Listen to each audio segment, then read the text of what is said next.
we have our dear Achita Gopi Devi again for this Ekadashi.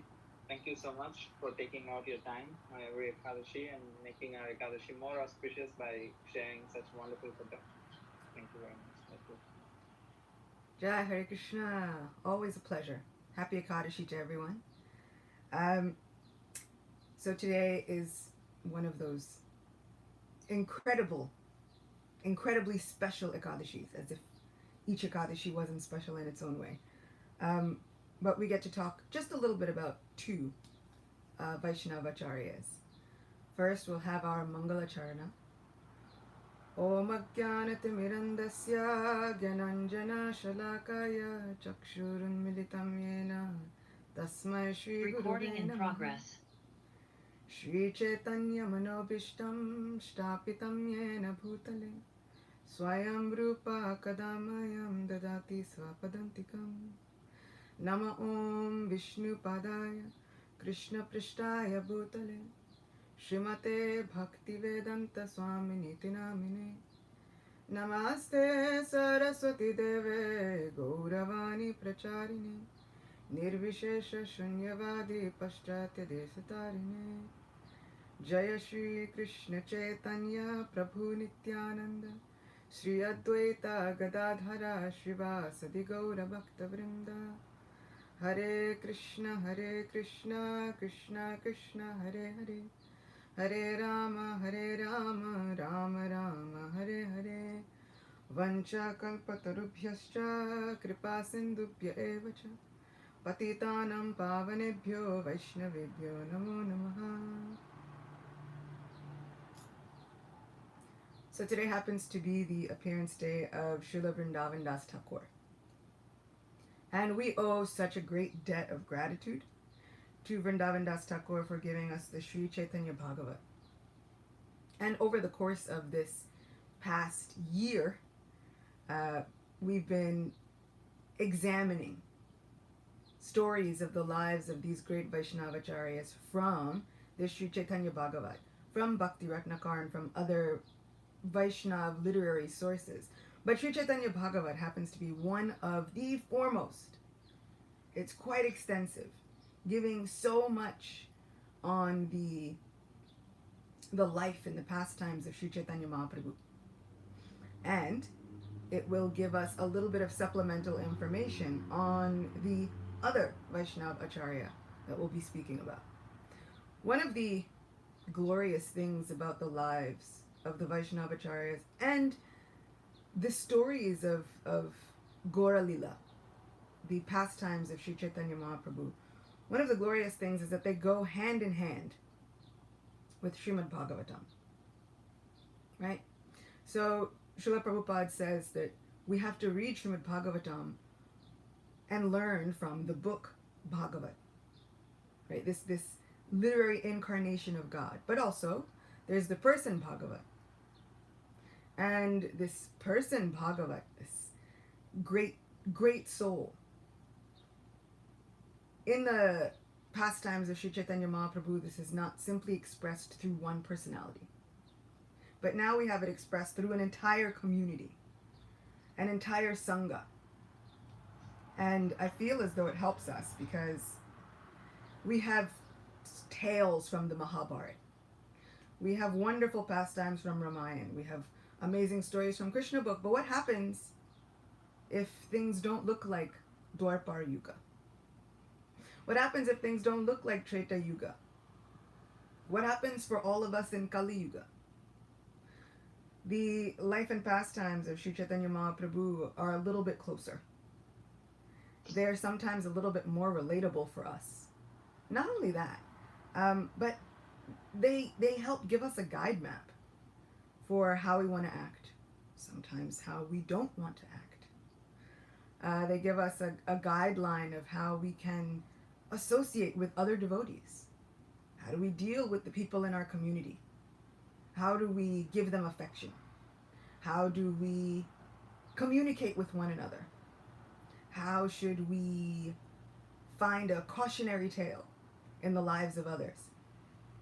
So today's pastime and today's life of the Vaishnavacharya is going to be a little bit of a cautionary tale.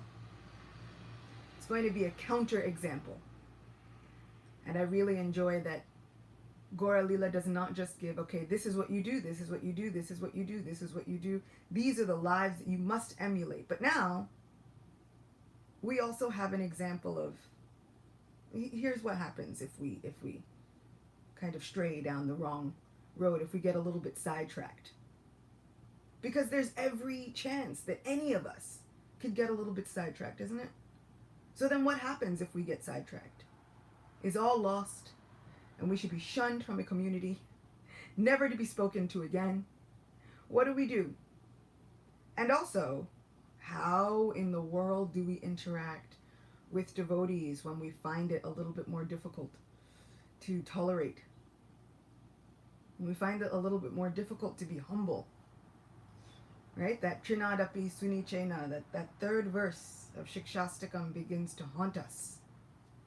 One should be more humble than a blade of grass, more tolerant than a tree, ready to offer all respects unto others. My Guru Maharaj says, not looking for any respect in return. Oh, that's the part. Right? The offering all respects unto others, sometimes we feel like, I got that. The expecting none in return is the part that kind of chafes, it burns a little bit. So what do we do if we don't get it perfect the first time around? How do we hope that others will treat us? How should we treat others? So today's tale is a bit of a counterexample of how we should act, and a little bit of a guideline for what happens when someone strays from the path. Today's example is about Ramachandra Puri. Ramachandra Puri was a disciple of Madhavendra Puri. And so we'll begin with a little bit more of an exploration into Madhavendra Puri. We've spoken about him before. Sri Chaitanya Mahaprabhu takes initiation from Ishwara Puri. Ishwara Puri is a disciple of Madhavendra Puri. Right, so we've got a little bit of lineage, backstory. Madhavendra Puri comes in the line of Sripad Madhvacharya. And in many cases, this was a Sri Sampradaya originally, South India, but they were also Shankarites. So they were also a little bit of impersonalists. And we can easily forget that when looking at the lives of Ishwara Puri and Madhavendra Puri. Even the life of Sripad Madhvacharya, we can forget that they were Shankarites, that they were like followers of Shankaracharya, that they were impersonalists. Why can we forget that? Well, because Madhavendra Puri, he bound Krishna with his love and his affection and his devotion, so much so that the Lord himself appeared to him. Madhavendra Puri traveled all through India, finally arriving in Vrindavan, sitting at the base of Govardhan Hill. And he has a vision. And in this vision, a little boy comes to him, has a conversation, finally leads him to a very secluded, secret place and says, I want you to rescue me. My name is Gopal. I'm the lifter of this Govardhan Hill, the master of this village, but I've been in hiding since invading forces from foreign lands have come into this land, and the pujaris hid me underground, in the earth. And I've just been waiting, thinking, when will Madhavendra Puri come and serve me personally? Madhavendra Puri awakens from his vision, gathers all the townspeople together. We spoke about this before. Unearths Gopal, establishes him in a temple, a magnificent temple on the top of Govardhan Hill. And this is Madhavendra Puri. He gives him service for the rest of his life, sometimes in Govardhan and sometimes in a town called Remuna. We spoke about Remuna. Remuna is the town where Gopinath resides. This Gopinath appears to Madhavendra Puri in a dream. This Gopinath steals sweet rice from Madhavendra Puri. So it's easy to forget that Madhavendra Puri comes from this line of impersonalists. Ishwara Puri was constantly searching for someone who he could speak the glories of Krishna with. Ishwarapuri comes in contact with Advaita Acharya. And together, they find such solace in speaking about the personal pastimes of Sri Krishna. How could these be impersonalists?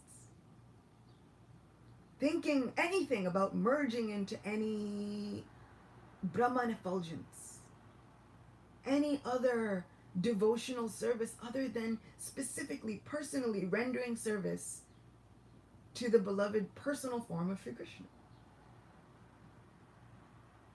So we could forget. However, Ramachandra Puri is there to remind us. Ramachandra Puri was a disciple of Madhavendra Puri. And we have two examples. At the end of Madhavendra Puri's life, there were two people who came to render service. Ishwara Puri and Ramachandra Puri. Ishwara Puri, the great guru of Sri Chaitanya Mahaprabhu himself, it is said that Ishwara Puri would render such intimate service to Madhavendra Puri that at the end stages of his life, he would do everything for him. He would read to him, discuss with him. He would clean his body, bathe him, all kinds of things. Their relationship got so close. And it's said that because of that close relationship and that service to Guru, that Ishwara Puri became unlimitedly blessed. Interestingly enough, Apara Ekadashi, which is today, it means like unlimitedly blessed. So this Ekadashi is supposed to award one with unlimited blessings, sometimes unlimited wealth, unlimited benedictions in the form of anything that the heart could desire. So it's interesting that we're talking about how also worship of the Guru can award one this unlimited blessing. So Ishwara Puri got the unlimited blessing that now he becomes the Guru of the Supreme Personality of Godhead himself. Does Sri Chaitanya Mahaprabhu really need to take a spiritual master? No. But for the sake of the example, for the sake of all of us, he takes a guru. And then he serves his guru. He would personally cook for Ishwara Puri. And we said, just imagine Sri Chaitanya Mahaprabhu saying, "Oh, you are my spiritual master, let me cook personally for you."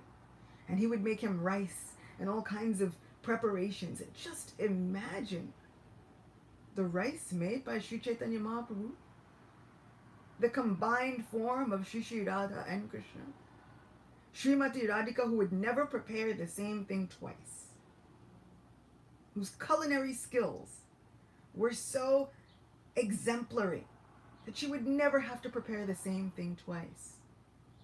Granted a boon by Durvasa Muni himself, who said that anyone who tasted her cooking would never grow old, would never get sick, and would always be full of vitality. This is the personified form with which Mahaprabhu cooks for his spiritual master. These are unlimited blessings. So we might think, was Ishwara Puri completely rich?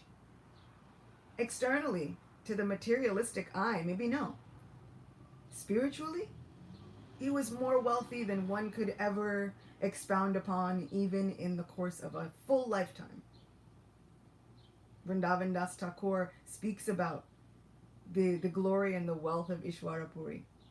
Sri Chaitanya Mahaprabhu would take the dust, even from the birthplace of Ishwara Puri, and hold it close to his heart and say, "This dust from the birthplace of my spiritual master is the most dear thing to my entire life. It is the only treasure that I have." This Ishwara Puri would serve his spiritual master, Madhavendra Puri, at the end of his life. Ramachandra Puri, however,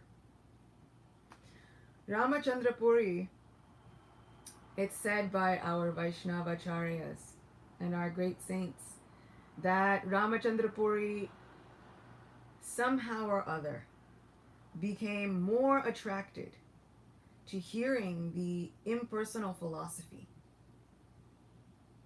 of Vedic science. He became more attracted to that than hearing about the pastimes of Sri Krishna and about devotional service and bhakti yoga. So when he arrived, coming to see his spiritual master, Madhavendra Puri, at the very end of his life. Madhavendra Puri spent the end of his life in Remuna, which I find very interesting.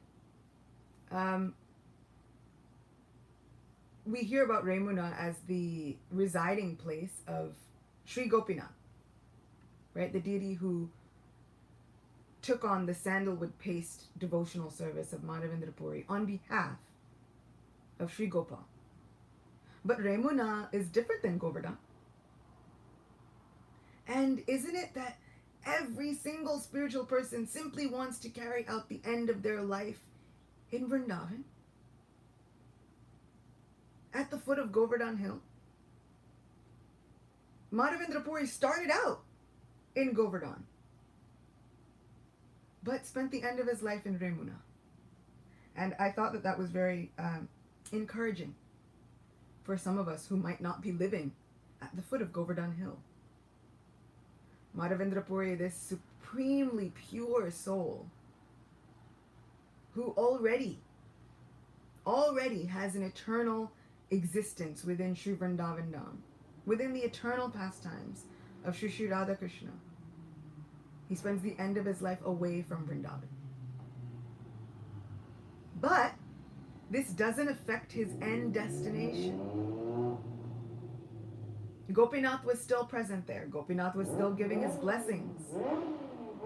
So I find it so encouraging that no matter where we are, if we are giving our service, if we are giving our hearts to our Supreme Person, to the deities present there, then it does not have an effect on our end destination. So sometimes we hear that one should carry out their lives in a holy dham. But the holy dham can be anywhere now, thanks to Srila Prabhupada. He's set up so many different holy places. There's at least 3-4 here in New York, where we can forget that we are in New York. We can forget that we are in the United States. The moment we enter those spaces, we've been transported. The rest might be still happening outside. But within the walls, within the confines of those sacred holy spaces, those holy dhams, these abodes filled and supercharged with spiritual activity, we can forget everything else. So Srila Prabhupada has set up so many spiritual places here just for us. So this example of Madhavendra Puri not only establishing the worship of Gopal and worshipping Gopinath on behalf of Sri Gopal, but carrying out the rest of his life somewhere else is such an example that Krishna will follow us wherever we go. That the words of Sri Krishna, that one who sees me everywhere, means that I'm never lost, nor is he ever lost to me. Means he'll follow us. Our devotional service follows us. Madhavendra Puri tried to leave Remuna. And he wanted to go, and he says, once everyone hears that Gopinath has stolen this sweet rice for me, they will begin to offer me respect. Therefore, I should leave immediately. Such a humble soul, right? They'll offer me respect, let me move. But it says within Sri Chaitanya Charitamrita that the fame of that devotional service, that will follow us like a shadow. This is Krishna's blessing upon us. You might try to run away, but the ornament of my devotional service will follow you. Krishna himself then decides to follow his devotees. He says, my devotees know nothing but me, and I know nothing but my pure devotees. And as long as they have their minds and their hearts fixed on me, I will follow them like a shadow. So now the holy dham goes wherever these pure souls are. The holy dham goes wherever there is this devotional service to Krishna. Because, oh my dear Lord, wherever you place your lotus feet, there becomes Vrindavan. So Madhavendra Puri is at the end of his life in Remuna with Gopinath. And he was lamenting. Madhavendra Puri goes into a deep mood of separation from Sri Krishna. And he says, "Oh my Lord, whose heart softens at seeing the condition of the unfortunate. O Lord of Mathura, when will I see you? My heart is filled with pain from not seeing you, O my love, and is confused. What can I do?" This is a famous verse from Srimad Bhagavatam spoken by the gopis. And now, Madhavendra Puri would recite this verse over and over and over and over again. "My Lord, I'm feeling such separation from you. My heart's now confused. What can I do? What do I do?"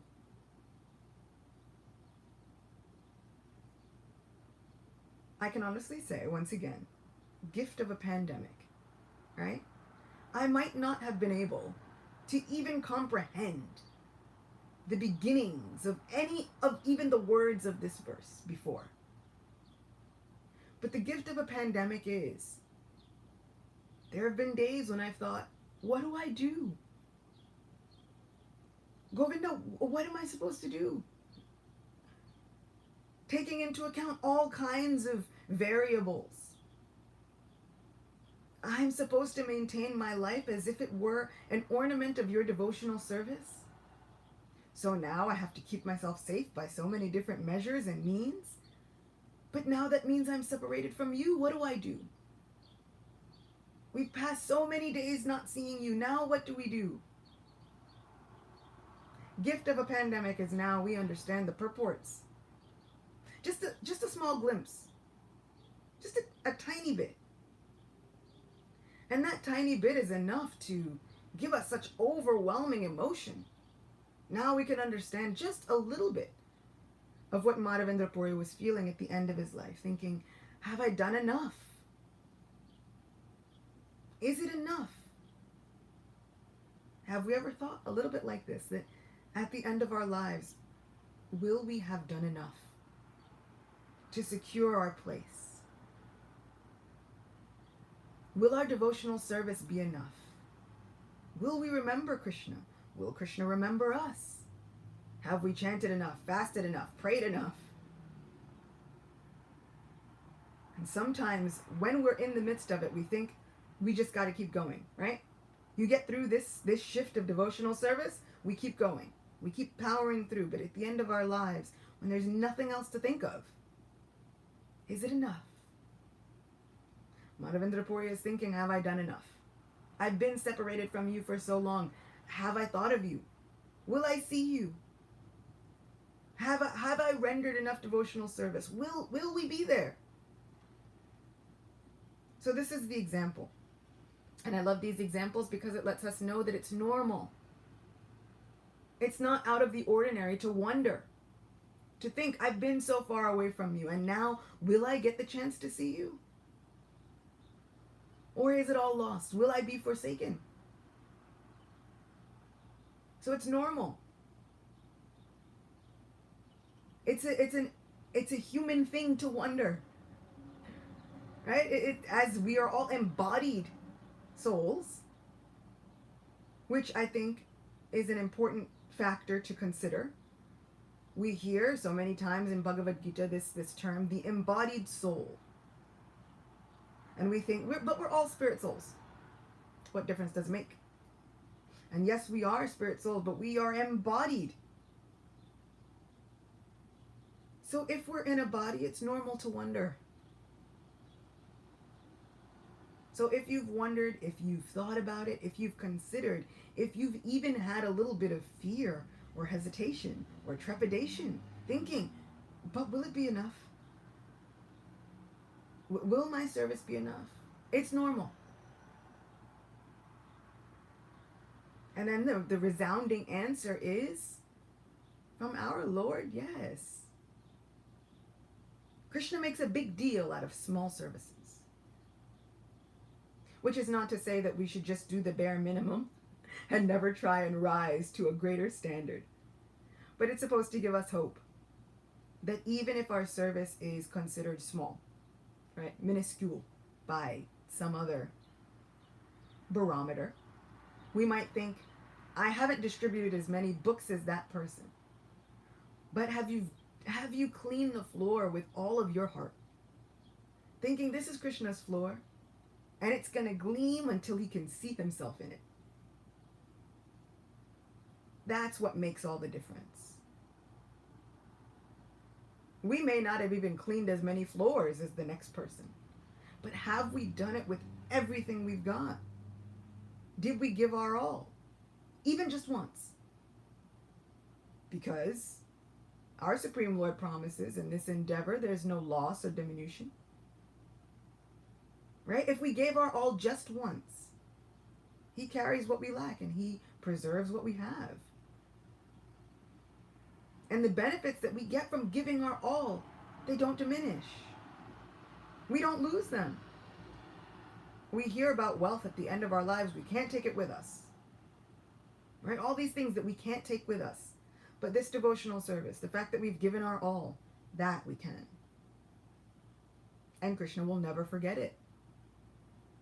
As one of his qualities, he is always generous. He's magnanimous. He's beneficent. But he remembers. He never forgets what his friends have done for him. So much so that now he takes it upon himself to save them life after life after life. Just because they've chosen to love him once upon a time. So the fact that we're all here, just in this lecture, is the result of us having loved Krishna just once upon a time. He doesn't forget.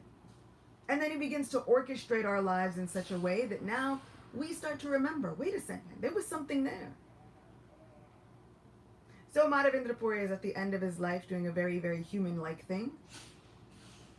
Thinking, is it enough? Remembering, oh Krishna, I've been separated from you. My heart is aggrieved. What do I do? Ishwara Puri is there. There's another devotee, Paramananda Puri. He's another disciple of Madhavendra Puri. And they're all lamenting with their spiritual master. But in comes Ramachandra Puri, who has been hearing this impersonal philosophy and likes it.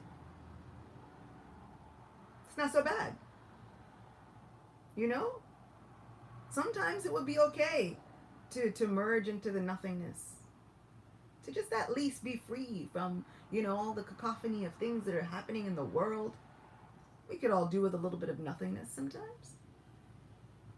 Ramachandra Puri comes in and he says, Gurudev, why are you lamenting? You are a spirit soul.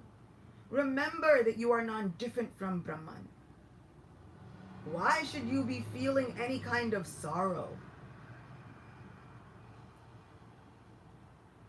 This is problematic on so many levels. One, Ramachandra Puri has been hearing this philosophy, and it has created such an effect on him that now he feels as though it's time to instruct his spiritual master. And that's a problem. The second thing is, now that he's heard this philosophy and it's taken root in his heart and it's starting to build, right? This oneness. What is this devotional service? He's kind of rejected that view of devotional service. And so now he's looking at his spiritual master, lamenting after the relationship that he has with Krishna, and he is thinking him to be ordinary. Just materialistic. This is a lower understanding, is what he thinks. We should all be able to rise above.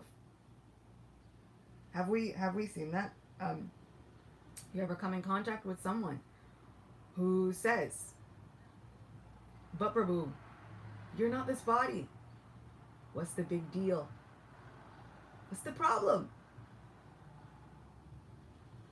When I was born, I was 2 months premature. and I was a pound and a half. That's it. Which is unconscionable, okay? Let me tell you something. I bought tomatoes yesterday, right? And they're like 59 cents a pound. And I bought more than a pound of tomatoes. Like, it was 2 tomatoes, which would have been heavier than I was at birth.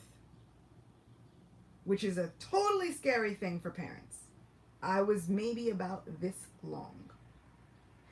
The average cell phone was heavier than I was. And my parents were rightfully freaked out, totally terrified. They went to the temple. A devotee heard. They said, wow, must be some heavy karma. You know? But, you know, not this body. And, you know, cautionary tale, public service announcement, that is not the thing to say to the parents when they're going through a really rough time with a child that they cared for, carried for months. You know, the mom has done all this internal work, which is a huge deal, and you probably shouldn't tell her at that point that, you know, just a soul, heavy karma. No parent wants to hear that. So my parents were even more freaked out, and at that point, you know, you kind of wonder, who are these devotees? So we kind of don't want to be those devotees. This is like, you know, we can see a little bit now, like Ramachandra Puri is coming. Gurudev, what's the problem? You're a spirit soul. Remember Brahman. We're only here for that much time, and then we merge, and it's fine, and then, you know, like, what is all this lamenting? You should be joyful. You're giving up this body. So, yeah, someone else is, we're connecting on a premature level. Thank you. So, but when we are caring for these embodied souls, all of us, these things happen. We are not ever existing on just the platform of we are souls and nothing more. Right? Otherwise, why do we eat? Why are we doing anything? When anybody has any kind of ailment, why do we do anything? Why are we taking any medicine? Why are we wearing any glasses? Right? You're a soul. Just remember that the soul doesn't need those glasses. You should be able to see based on the qualities of the soul. But we're embodied. And as we are embodied, we got to understand that this happens. We have to somehow balance that tightrope of remembering that we are spirit soul, but also remembering that we are also embodied. So Ramachandra Puri says this to Madhavendra Puri. Just remember Brahman. No need to remember these human-like pastimes that the Lord somehow puts on like a cloak, and it's not really real. It's not a thing. Madhavendra Puri is horrified. He says, get out! He says, if I see you at the end of my life and I happen to leave my body seeing you, then I'm sure to take another birth, and that to a lower one. It is my misfortune that I have a disciple like you coming to preach this thing to me at the end of my life when all I want to do is think about Krishna. I can't see my Krishna, and so I'm lamenting, but now I see you. That is my misfortune. Get out. Go away. Don't come back. Yikes.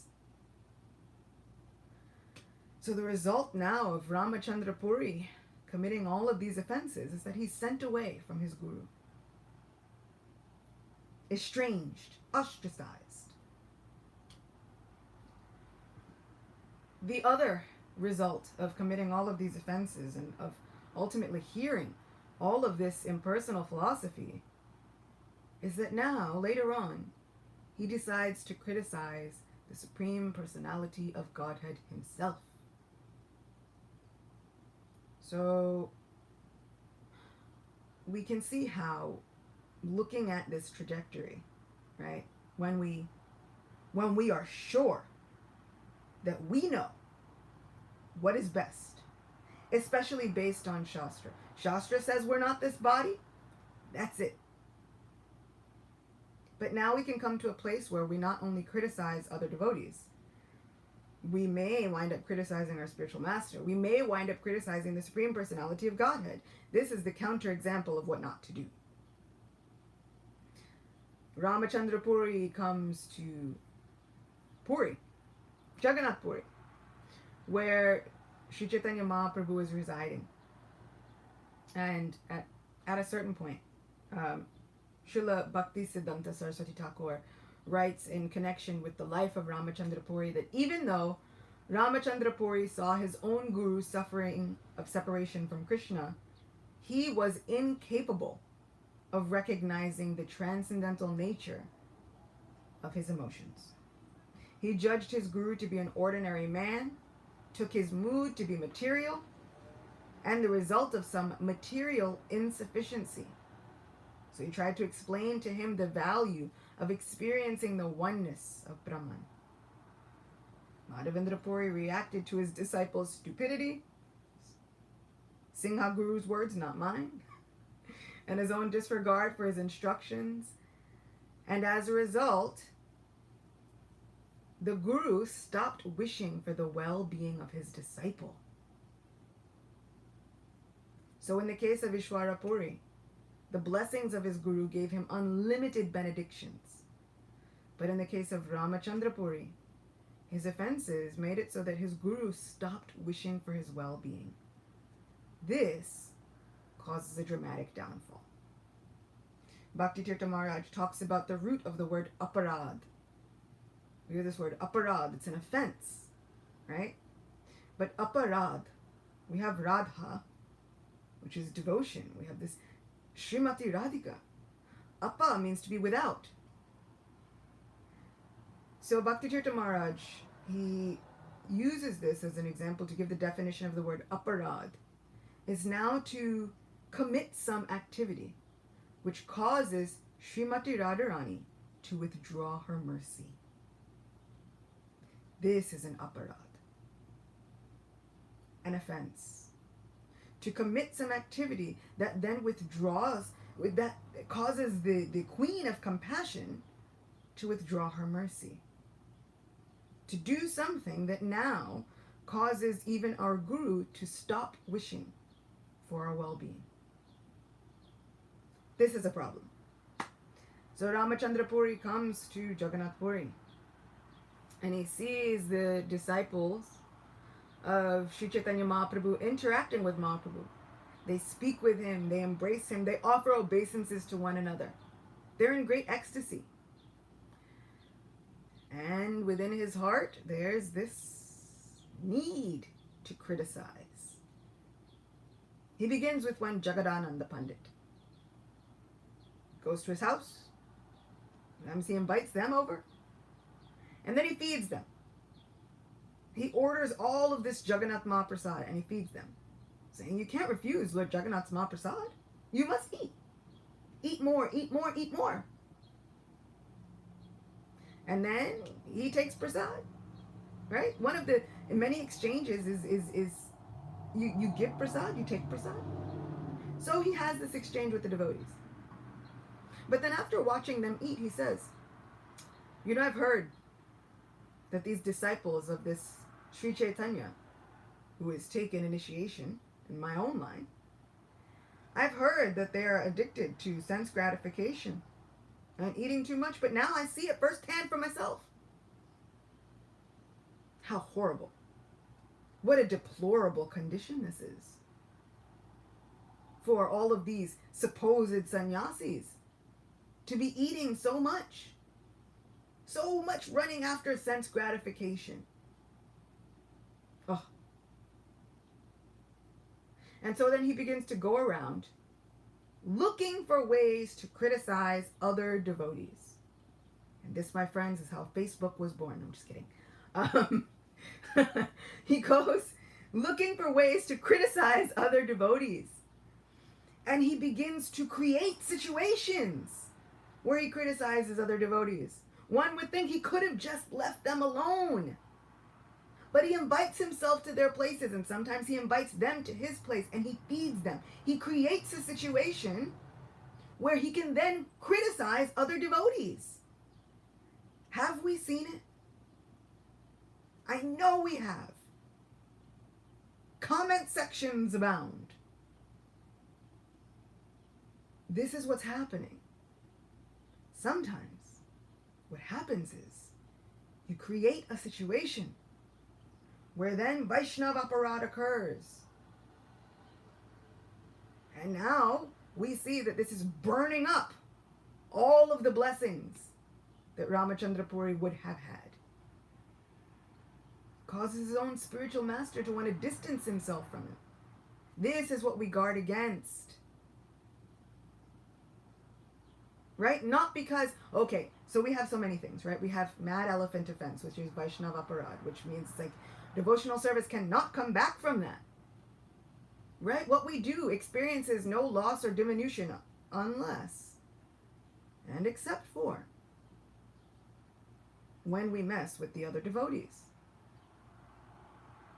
Our Ekadashi cautionary tale is none other than Maharaj Ambarish, and we come back to that again and again and again. Why? Because it happens on Ekadashi. Well, technically Dwadashi. Maharaj Ambarish had been observing all of the Ekadashi fasts. Durvasa Muni comes, he demands his respect, and he thinks that Maharaj Ambarish did not give it to him. Was that the case? No. Why did he think this? Because now he's thinking, I'm a big Brahmin and this is just a family man Kshatriya. How? How can he be more advanced? Just on the basis of some devotional service? Absolutely not. Now, because of some supposed transgression, a supposed offense, just a perceived one, he wants to completely destroy Maharaj Ambarish. Sends a demon and a curse and everything. But Durvasa Muni is now chased again and again around the universe by the Sudarshan Chakra. And because these pastimes are eternal, it's not like the only time he gets chased. It's like once the pastimes round up, they go and are performed again. So Durvasa Muni, for our benefit of course, Krishna later puts out the caveat, right? I made this whole thing happen. Durvasa Muni, you are also my devotee. Don't think that you are wrong forever. I have placed this desire within your heart just so that we have a cautionary tale about what happens when we offend Vaishnavas. I myself will protect all the Vaishnavas with my own Sudarshan Chakra. Sri Chaitanya Mahaprabhu later on says, for those who criticize devotees, for those who commit Vaishnav aparad, I will destroy them with my weapon of the holy name. Whoa! So Mahaprabhu gets very upset. So all of the devotees are now being criticized. Finally, Ramachandra Puri decides he's going to go and see Sri Chaitanya Mahaprabhu. He observes him really carefully for many days because it is hard to find fault with Mahaprabhu. He's God. But by God, Ramachandra Puri is going to do it. One day, finally, he says, aha, found it. There are ants roaming everywhere on your floor. He lives in a hut with a dirt floor. Ants come with the territory. Like, what are we saying? It says, ants are roaming everywhere. You must have had sugar candy here that was made with molasses, and then you must have dropped some, and then that's why these ants are roaming around here. Just see. You're addicted to sense gratification. I knew it. He was going to find something because he was totally convinced within his heart, even before he found it, that Mahaprabhu must have done something wrong. Which just goes to show that when we have that tendency to criticize, it doesn't matter how many good things are happening. We are going to find the thing that we want to find. We are going to find the evidence to prove that whatever wrongdoing is occurring. On the transverse side, right, on the opposite side, on the other hand, Imagine what would happen if all our hearts wanted to do was prove that Krishna is there and has an eternal relationship with all of us. Just as the same way, if we want to find criticism, if we want to find the way to criticize others, we will find that proof over and above anything. Our hearts will find that proof. If we want to believe Krishna is real, our hearts will find that proof. If we want to believe in Krishna's devotional service, then the same happens. We will find that proof no matter what. There won't be anything that anyone can say to us to make us believe differently because we want to find it. So, Ramachandra Puri finds his proof, and then Mahaprabhu does something very interesting. He says, Ramachandra Puri is the disciple of Madhavendra Puri. He's a god brother of my own spiritual master, and therefore he is as worshipable as my spiritual master. If he has found some fault in me, then I accept it. And he tells all of his servants, he says, reduce my eating into just 1/4 of what I was eating before. Give me a handful of rice and some vegetables. If you give me more than this, I'll leave Puri and I'll never return. Now all of the disciples, all of the devotees feel like they've been struck by a thunderbolt. Mahaprabhu had already taken on so many hardships. Shaved his hair, wearing the dress of a sannyasi. Really simple. He was beautiful and glorious as Nimai of Nadia. And now he's roaming from place to place without all of his ornamentation. Now he's going to eat less. The devotees would derive such joy from inviting Mahaprabhu to eat lunch with them every day, and now they can only offer him so much less. If you've ever done any kind of duty care and then fallen upon rough times, at the beginning of the pandemic, you might have experienced this, right? There was so much of a shortage of supply. Everybody was on alert. And in many places and cases, they had to shrink down the offerings for the deities. And I remember when I first heard it, I felt like, what do we do? Krishna, how is this possible?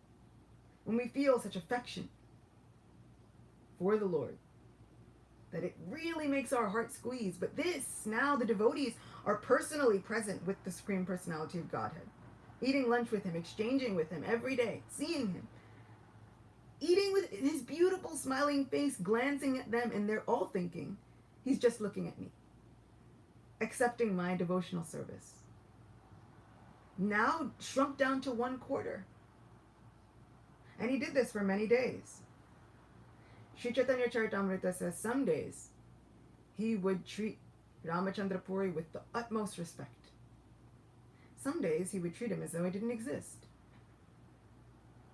And they said such are the mysterious, inexplicable pastimes of Sri Chaitanya Mahaprabhu.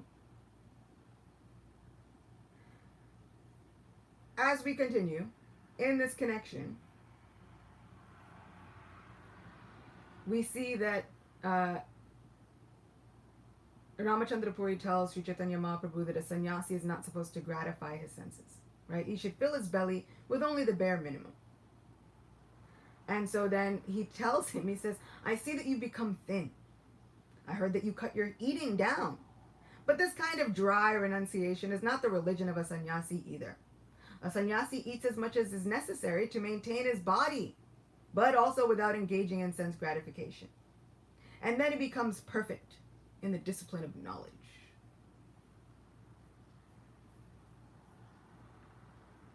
There's no making this guy happy. Ramachandra Puri finds fault if Mahaprabhu eats. Ramachandra Puri finds fault if Mahaprabhu does not eat. Says, oh, you ate too much. Now you didn't eat enough. There's no making him happy because his heart is dead set on finding the criticism.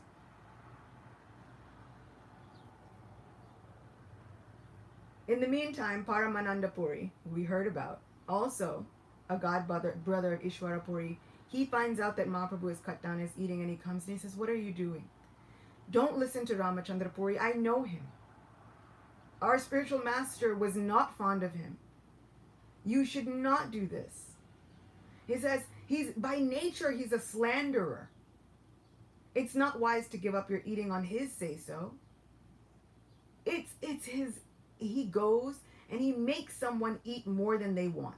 Then he criticizes that person for overeating. It says two kinds of activities are condemned in the revealed scriptures. Srimad Bhagavatam says, one should neither praise nor criticize the activities of others which result from their nature, because everything in the universe is a combination of the material nature and the living souls, and thus is one soul entity. So, no praise and no criticism. But for what, right? No praise and no criticism for the things that come naturally. Eating is a thing that's done naturally. So you don't normally praise somebody like, oh, you're such a good eater, unless once they're over the age of 6 months old, you kind of stop praising them for eating really well. Right? Before then, you think, oh, you did such a good job when they're babies, because you need them to eat. But after that age, after they've grown up past 6 months to a year, you stop praising them because it's a natural thing. So sometimes you can get caught up. One should neither praise nor criticize the activities of others. But that is not the end of the sentence in Srimad Bhagavatam. The activities of others that result from nature. This is not to say that we should never praise or criticize the activities of anybody. So what Srila Bhaktisiddhanta Saraswati Thakur says is that Ramachandra Puri would only obey the first. He would abandon all praise of others. But although he knows the second, not criticizing, should be prominent, he neglects that injunction. Srila Bhaktisiddhanta Saraswati Thakur says, the above mentioned verse from Srimad Bhagavatam gives two injunctions. The first is that one should not praise, and the second is that one should not criticize. It is generally said that the rule which is given later takes precedence over the previously given injunctions. From this we can understand that to praise someone is not so dangerous, while one should avoid criticism. Here, however, Ramachandra Puri observed the injunction to avoid praising others, but he did not observe the prohibition against criticism. So this is a big deal. Sometimes we can hear that, you stay away from praise and criticism. And then there are a lot of people who will hear that. And I've even heard it said, they're like, so I don't praise anybody. Well, that's ridiculous. We have to understand that the avoiding the criticism has more prominence. This is what Ramachandra Puri did not do. So Paramananda Puri says, please, just eat a little bit more. And so Mahaprabhu raises it. Instead of a quarter, he was eating a half of what he was eating before. Of course, Ramachandra Puri is still not happy, but at some points, like we said, the Lord would offer him all respects, and then sometimes he would pretend as if he didn't exist at all. Also, a lesson for all of us. Right? My sister has given me a mantra. A really, really, really good mantra, which goes hand in hand with this teaching. Sometimes there are things that we see on social media, and we think, that's a very valid point. And then sometimes we see things on social media, and she says, just keep scrolling. And so I feel like this is Mahaprabhu. He sees Ramachandra Puri, and sometimes he would offer him all respects, and sometimes he'd just keep scrolling. Pretend as if he didn't exist. Sometimes for the benefit, for the health of our spiritual lives, we have to keep scrolling. Finally, Ramachandra Puri decides to go on pilgrimage and visit some of the other holy places within India. When he leaves Puri, all of the devotees have a festival as though it is the end of Chaturmas, as though all of their lives have returned to them, And the first thing they do is have sumptuous prasadam, because there's no one there to criticize them if they do. Sri Chaitanya Mahaprabhu resumes his eating, and all of the devotees resume their association with Sri Chaitanya Mahaprabhu. But also, it is said within Sri Chaitanya Bhagavat, written by Srila Vrindavan Das Thakur. See, I told you we had to we had to connect the two. At some points, it is said that Sri Chaitanya Mahaprabhu stays with Ramachandra Puri for some time. We hear later on, the deeper meaning is that when he was traveling, he told people that he was staying with Ramachandra Puri, but really he would stay with the devotees because he preferred their association more. He preferred the association of the devotees. So this is a very, very, very important injunction for us. Because what happens, right? All of them believed in this Vedic knowledge. But there was a huge discrepancy. What do we learn from this pastime of Ramachandra Puri, which is a pastime? He holds an eternal position, which we'll get to in a second. But so then what's the purpose of this pastime? And looking at the life of Sri Chaitanya Mahaprabhu, one of the tenets, one of the things that we should observe for the health of our spiritual lives is that absolutely we should remain in the association of devotees. But what kind? Devotees who are like-minded. Devotees whose hearts have the same devotional mood and service that our hearts have. And devotees who wish for our well-being. So sometimes we hear, one should associate with devotees, and then we all think, let's all associate with all the devotees. But no. Not all devotees are created equal. We have to associate with like-minded, like-hearted devotees.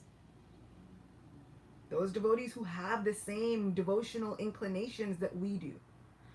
Otherwise, it will drag us down. Otherwise, it will cause harm to our devotional creeper. We have a little plant in a garden. We've just planted. We have to be careful. So it is okay to look at all devotees and give them all respects, not expect any in return, but also to understand our hearts may be different. I just may have a different understanding than that devotee. Does that make them any less of a devotee? No. But does that mean that I should invite them over for dinner all the time and take them on as my spiritual master? No. Srila Gaur Govinda Maharaj would say, in this respect, he says, the god brother of my guru is also as worshipable as my guru, but I also have to understand the mood of my guru. I must understand the heart of my guru. That's our duty as disciples, to imbibe the mood of the spiritual master. This is what we get during initiations. Right? So we hear sometimes within initiations that they give you a new mantra that you had not been chanting before, but the mantra that we get during first initiation is the Maha Mantra, and you have to have been chanting that before you take initiation. So what are we getting?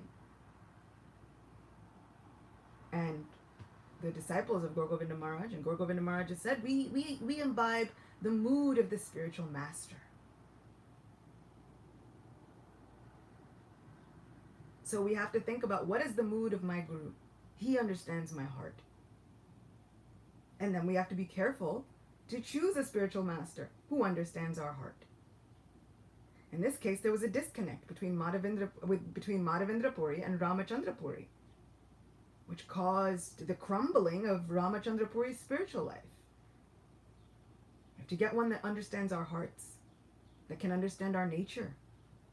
Otherwise, what if we wind up causing offenses to great devotees based on our limited understanding? But if we have a spiritual master who understands our heart and we can understand their mood, then there becomes such a harmonious synergy between them that we get the blessings like Ishwarapuri. unlimitedly.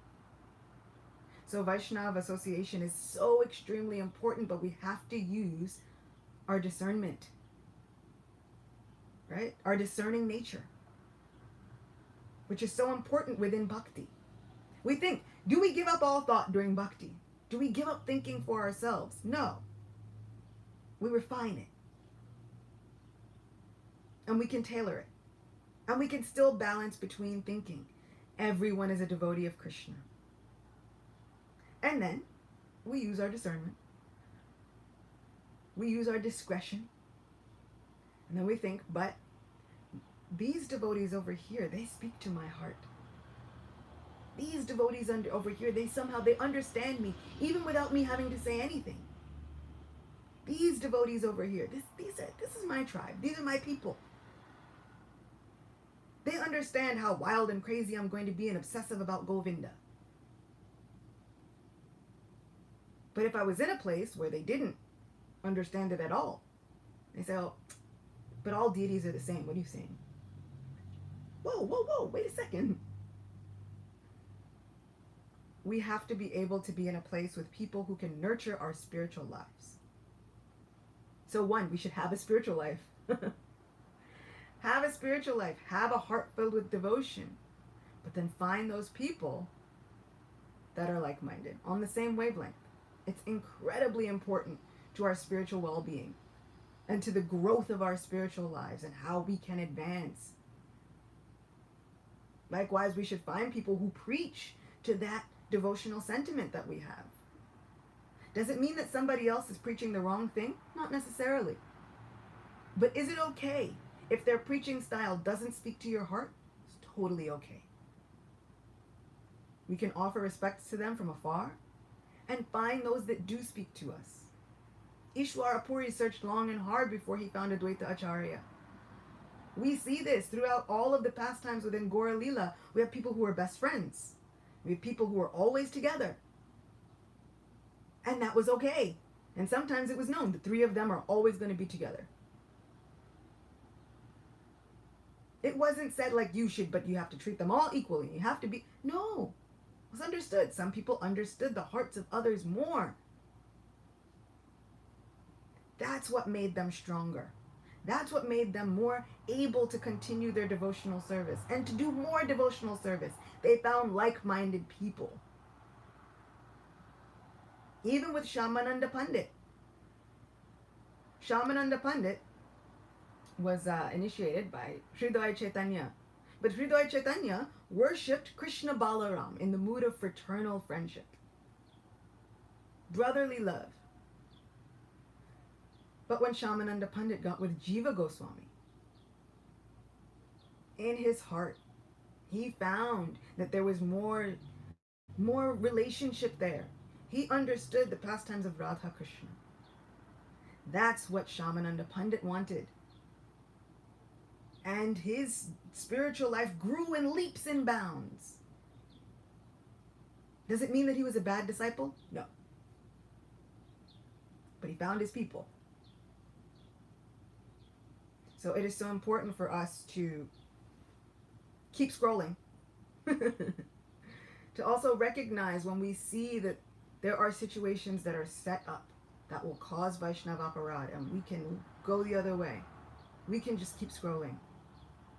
And sometimes we can see that there are fine points to be had.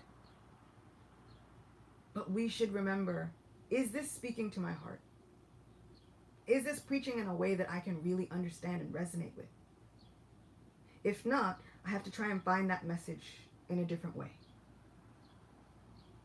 And it's okay to search for that message in a different way. Because it's for the protection of our spiritual lives. So this is what we learn from Sri Ramachandra Puri. But, mysteriously, what is this? What is this about Ramachandra Puri? He adds flavor, spice to the prasad of this Gaura Lila.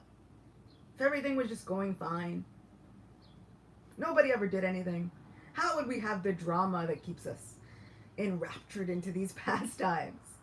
So he provides a very much needed spice. But who is this Ramachandra Puri? Gaura Ganadashtapika describes that He was Vibhishan, brother of Ravan, in the pastimes of the Ramayana. So now the one Vaishnava brother of Ravan takes birth as Ramachandra Puri in Gaura Lila. So remember, we said everybody wants to come for Gaura Lila. And I remember thinking the other day, I was talking to my sister about this lecture. I said, wow, was that the only ride he could find? I'm so sorry for poor Vibhishan. He tried. He just wanted to serve Sri Ram, dedicated his life. That's the only ride he could find. No problem. He was still going to see Mahaprabhu. But also, there was another personality, Jatila. Jatila is the mother-in-law of Srimati Radharani. And as the mother-in-law of Srimati Radharani, we would think everyone loves Srimati Radharani. Everyone praises her. Except for two people. Jatila and Kutila. The mother and sister-in-law. So the mother-in-law and the sister-in-law of Radharani. All they do is criticize her. She can never do anything right in their eyes. She can't cook properly until somebody else praises her cooking, and then it's the best cooking.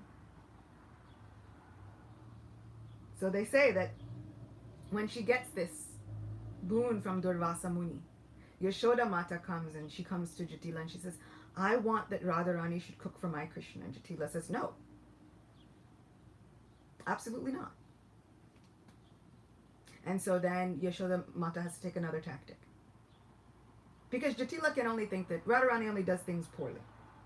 So Yashoda Rani says, but she's gotten this boon from Durvasa Muni, that anyone who eats it, they'll be cured of all diseases, they'll never be sick, they'll always be full of vitality and energy. And so Nanda Maharaj is the king of Braj. Don't you want that your daughter-in-law should gain all of this fame from cooking for the son of the king of Braj? Now all of a sudden Jatila is saying, yes, of course, my daughter-in-law is the best cook. Of course she is. Of course she should have gotten this boon from Durvasa Muni. What are you saying? My son has her for a wife, and thus my family, their wealth has been increased. Fine, take it. She should cook for Krishna every day, no problem. But other than that, all she does is criticize Srimati Radharani. So it is not out of the ordinary to see that Ramachandra Puri combined forms of Vibhishan and this Jatila would be criticizing Mahaprabhu. But everyone has a place in Krishna's pastimes. Krishna did not say, no, you can't be here. He embraces it all and says, now you get to add spice to the flavor of these pastimes. Jatila adds a very interesting mood when everyone is there assembled with Krishna and they think everything is going well. In the dramatic course of these pastimes, someone says, wait, Jatila's coming. And then everybody runs helter-skelter. Sometimes Krishna has to take very many unique, mysterious forms just to hide himself from being caught by Jatila, associating with Radharani. Sometimes he takes the form of Durga Mata herself, just to hide. Sometimes he creates miracles. Sometimes he takes the form of Abhimanyu, the son of Jatila. And he says, oh mother, you should be on the lookout. I've heard that Krishna, he's taken my own form and he's coming here later today, just to associate with your chaste daughter-in-law. You should protect her at all costs. I'm going to go inside, but you wait. You make sure he doesn't come here looking like me. She thinks, oh, I'll catch him. And so then sometimes when Abhimanyu, the real Abhimanyu, comes back home, she beats him with a stick. Thinking, you are Krishna, you can't fool me. He says, Ma, what are you doing? And she beats him with a stick. There are many times when she throws cow dung at him. Get away from here. You cannot spoil the sanctity of this house. I've got my eye on you. I know exactly who you are. He says, I'm your son. That's exactly what Krishna in the disguise of Abhimanyu would say. So this is Jatila adding all of the flavor to the pastimes of Sri Krishna. So sometimes, when Krishna desires that these counterexamples should be there, they're to add spice into the pastimes. But also, on a sad note, for these devotees, as embodied souls in that pastime, it's kind of a little bit of a sojourn, right? It's a hard journey. It is not an easy life when your spiritual master stops wishing for your well-being. Nothing good can come of that. So we want to guard against becoming those people. But also we can understand that when we do see those people, Krishna will not condemn anyone. So we have to walk that fine line between wanting to protect ourselves and sometimes creating a healthy distance and falling into the trap of even criticizing the criticizers. Because then what good does that do for us? Sometimes I think, well, what to do? And then I always caution myself, well, then better that I just go and find a good pastime. Rather than criticizing the criticizers and getting caught up in this whole thing of criticism, why don't I go find a good pastime that I really enjoy? And if I can find a good pastime that I really enjoy, let me tell somebody else about it. Krishna has given us so many amazing things to talk about. Let me spend my time doing that rather than making my own heart sad with the endless criticism that can go on. This is Kali Yuga. It's an age of quarrel and hypocrisy and criticism. It's characterized. It's in the definition. So that's what it's going to be. It's not going to change. But I can change me. I can find another way to relate. I can find another way to talk with others. And that can become my protection and my compass. Have I spoken favorably about Krishna today? Have I told a good story today? And that usually helps me. When I get ready and I want to say all the things that I want to say about somebody else, my sister and I, we've taken to praying to the master of the senses, Rishikesh. Oh, Rishikesh, Govinda, my senses are out of control, help. So that's my barometer. So, today's been a good day. Found a pastime that I really liked. And I got to tell other people about it. So far I'm doing a good thing. But I'm sure I'm going to have to come back to it later. Especially if I get on social media. I'm sure I'm going to have to come back to it later and say, but it's Ekadashi. Have I found a pastime that I really like? And then let me go tell somebody else about it. So thank you for making my day so well. Thank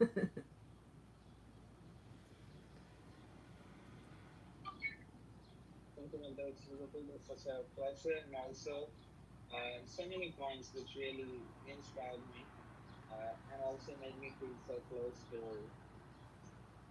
so many aspects in spiritual life. So extremely grateful. I allowed many points, especially the times of we receive the mood of the spiritual master during initiation. So that was such a beautiful point. So thank you so much. Our mornings, Ekadashi mornings are special. Thank you. Anybody else would like to ask a question or share a comment or appreciation, please feel free to do so.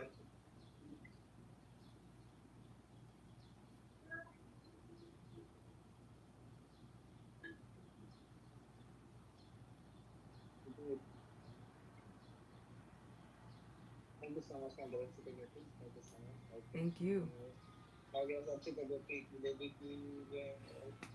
Ekadashi Titi ki jai. Vaishnava Thakur ki jai. Oh, here is Sardia Rasdevi. She raised her hand.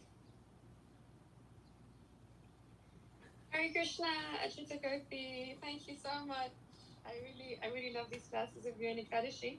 So my question was: sometimes we find ourselves in a position, which is to some extent managerial, and then, we like. I feel like, unfortunately, then we have to sometimes judge or evaluate others, and then we also might be asked, to do so or to decide who is performing responsibilities well or not, etc. So how do we deal with the situation? We're in a position, and it's like part of our responsibilities to sometimes evaluate and even not maybe criticize, but like point out mistakes in others. How do we deal with, we've got that responsibility, but that we do that in a way which we don't criticize? Because for me, if someone asks me sometimes, like, then I have to say something about someone else, and I don't want to say it, but it's like the situation calls for it. But then afterwards, I have to be honest, I feel disturbed. My mind feels like, yeah, my mind just feels like polluted, and I've said something, about a devotee, which is not nice. So how do we deal with that situation? Yeah, that's such a perfect question. Because all that we can say now holds true unless you are in a managerial position or in the position of being a guru, something like that, right? So we do understand that sometimes criticism is unavoidable. Like you have to, in order for the well-being of others, to present a criticism.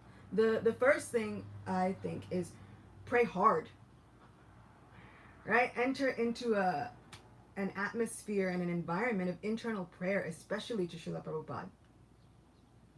I think writing out the situation first, praying to Srila Prabhupada first, is always good. Asking him to guide our judgments and guide our minds and our hearts. Because really, Srila Prabhupada can answer and reciprocate. He has that, Krishna has given these mystical powers and siddhis to all of these senior Vaishnavas and Acaryas. So we can pray. We can pray to Srila Prabhupada, even if it has to be a snap decision. And we can think, okay, I have to make this decision right now. So I might not have time to write it all down. But you can take a second. You can take a breath and pray to Srila Prabhupada first. Oh, Srila Prabhupada, I want to do my service. And this person is being asked to do service. And now I have to evaluate this service or ask how they're doing this service. You please help me. Guide me so that I don't commit offenses to your own devotees. Because really, they're all yours. My Guru Maharaj always says, on behalf of Srila Prabhupada, I would like to initiate you. I'd be so pleased to serve you. So if I'm serving also on behalf of Srila Prabhupada, I have to ask him for his advice first. And then, after we've done that, you think about it in terms of advising a child that you would have. Parents have to do this all the time. You have to acknowledge and evaluate the child's strengths and weaknesses. So somebody might be asked, it's like, we want them to dress the deities, but if they're not very good at that service, how do we say that? How do you say, this person's not the neatest, this person's not this or that, without criticizing and all of these things? Perfect question. And for me, in dealing with a child and dealing with others, I tend to, in my most favorite relationships, I don't like to just give a criticism of somebody shouldn't do something without a solution. Does that make sense? Like, I don't like saying, this is wrong, this is wrong, this is wrong, without having at least an idea of, okay, but how do we fix it? Because that's really what the focus is on. So one of my keys to try and remember if I have to criticize lovingly, right? It's like, what does that even mean? If I have to criticize lovingly is to give the problem, but also a helpful resulting activity. If somebody can't serve by dressing, but maybe what they can do is this. And then that way they're still engaged, we're still engaged, and it sounds less of a criticism. Right? It would always say, Sri Chaitanya Mahaprabhu, they say he would criticize by first praising someone. He gives like a roadmap, like, he gives a little definition of how to criticize. They said he would first correct someone by praising them. And Srimad Bhagavatam also says it's such a good way. So the first thing, if we can acknowledge something that somebody does really well, they do this really, really well. It takes us out of this mood of the sourness at heart. You know what they do really well? They're really good at organizing email lists and this and that. So I don't think that they would maybe be the best for the deity service. But what if they were to set up our newsletter? This gives a managerial effective kind of looking past this immediate problem. And so sometimes if the problem is we need somebody to cover the deity service, but sometimes if the problem is we need to find a place for this person to serve, we can acknowledge their strengths. No one is all bad, which is what we learn in this devotional service. Krishna is not rejecting anyone because no one is all bad.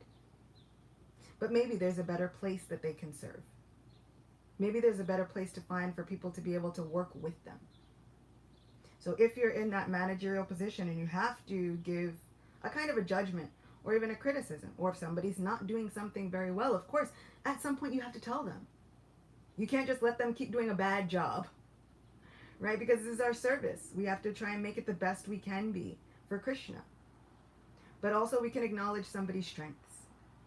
And if you've taken the time to acknowledge what somebody does really well, and you can build that up while also saying, maybe this part isn't the best fit for you. I feel like it might be also stressing you out a little bit. It's an intense one, but this you do really well. So what if we create a space for you here? No longer is it just a criticism. You're overeating. This is wrong. This is wrong. Now we're actually caring for somebody, because that takes work. To find their strength, that takes work. That takes knowing someone. That takes Vaishnava care. Right? That takes insight. That takes us looking into somebody and saying, okay, now how can I help you serve? How can I serve you? Hope that helps.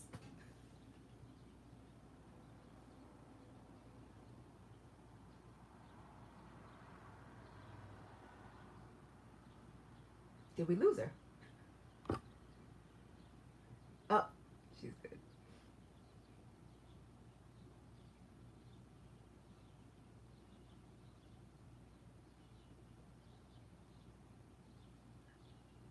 Sorry, I was speaking when I was on mute.